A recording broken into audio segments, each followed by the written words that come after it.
Hello and welcome to F1 Now. In this video, we're going to be reflecting on the first day in Melbourne and giving my grid prediction for the first race on Sunday.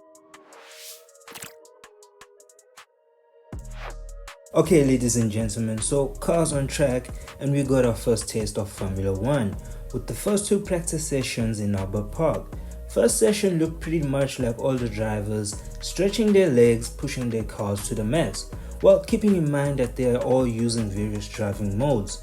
We also got our first red flag with Bearman crushing. McLaren, as predicted, was the team to beat, with Lando setting the fastest lap with his teammate not far behind. The Ferraris seem to be right there with the McLarens, especially with Leclerc. Now Hamilton looks to be slowly building his weekend. The shocker is though Red Bull, who seems to have quickly found the limit of their car and are now going to have to work to find more speed. I would also put Mercedes on par with Red Bull.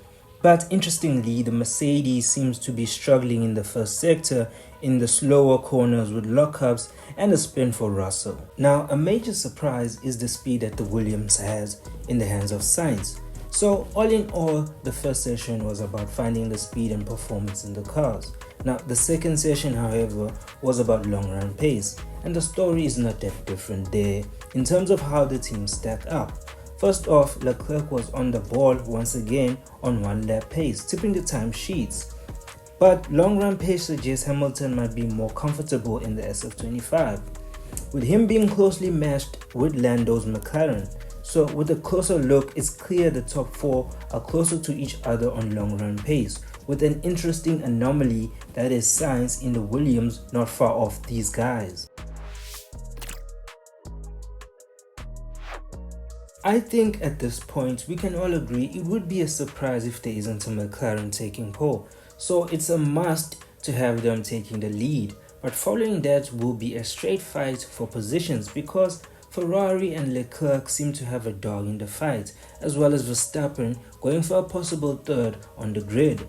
Mercedes, I feel the best they can do is somewhere around fourth with Russell, but Russell might have to fight it out with the second Ferrari driven by Hamilton. But I'm also hoping that Hamilton gives us some magic and actually goes for the top three positions. Following that could be a W16 piloted by the rookie Antonelli.